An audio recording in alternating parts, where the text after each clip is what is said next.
जय हो पीपल देवता, जय हो तुलसी माता। पीपल और तुलसी की कहानी श्रावण मास में कई और सुनी जाती है। स्नान व पूजा के पश्चात पीपल और तुलसी जी की कहानी सुनी जाती है। श्रावण मास में स्नान, ध्यान व पूजा पाठ का विशेष महत्व माना गया है। इस माह में पूजा पाठ करने से संसारिक पापों का नाश होता है और भगवान विष्णु की कृपा प्राप्त होती है। तो इसी की पीपल और तुलसी जी की एक कहानी है। एक गुजरी थी, उसने अपनी बहू से कहा कि तू दूध दही बेचा। तो वह दूध दही बेचने गई। सावन का महीना था, वहाँ पर सब औरतें पीपल सींचने आती थी। तो वह भी बैठ गई और औरतों से पूछने लगी कि तुम क्या कर रही हो। तो औरतें बोली कि हम तो पीपल और तुलसी जी को सींच रही हैं। तो उसने पूछा इससे क्या होता है। औरतों ने जवाब दिया कि इसके करने से धन मिलता है, वर्षों का बिछड़ा हुआ पति मिलता है। उस गुजरी ने कहा कि तुम तो पानी सींच रही हो, मैं दूध दही से सींचूंगी। उसकी सास रोज़ कहती थी कि तू दूध दही बेचकर पैसे ला कर दे। तो उसने कहा जब सावन का महीना पूरा हो जाएगा तब ला दूँगी।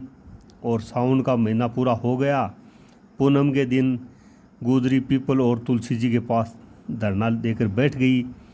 पीपल ने पूछा कि तू यहाँ क्यों बैठी है। उसने कहा कि मेरी सास दूध दही के पैसे मांगेगी। तो पीपल ने कहा मेरे पास पैसे नहीं है, यह पत्थर डंडे पान पत्ते पड़े हैं, वह ले जा और गुलक में रख देना। जब सास ने पूछा पैसे लाई है, तो गुजरी ने कहा मैंने पैसे गुलक में रखे हैं। तब सास ने गुलक खोल कर देखी तो सास देखती रह गई कि उसमें हीरे मोती जगमगा रहे हैं। पत्थर डंडे और पत्तों का धन हो गया।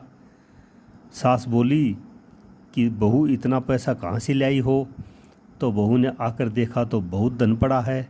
तब गुजरी ने कहा सासू जी मैंने तो 1 महीना दूध दही से पीपल और तुलसी जी को सींचा था और मैंने उनसे धन मांगा तो उसने मुझे पत्थर डंडे और पत्ते दिए थे जो मैंने गुलक में रख दिए थे और वह हीरे मोती हो गए।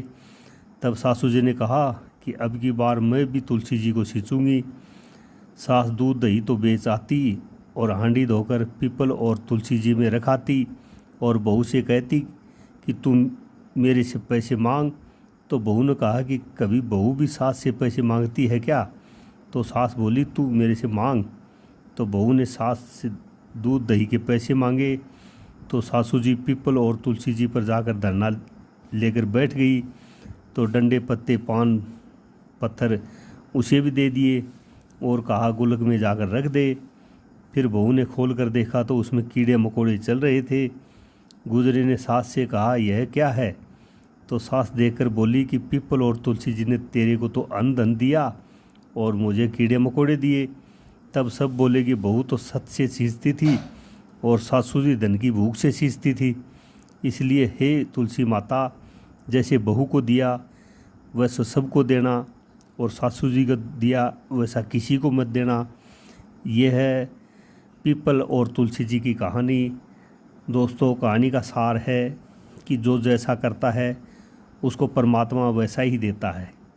जो अच्छा सच्चे मन से कार्य करता है, सच्चे मन से सींचती थी, उसको हीरे मोती दिए और जो बिना मन के दूध दही की जगह पानी से सींचा उनको पानी जैसा ही फल दिया। कहानी अगर अच्छी लगी हो तो लाइक करना, शेयर करना, सब्सक्राइब करना। धन्यवाद दोस्तों। जय हो तुलसी माता की, जय हो पीपल देवता की।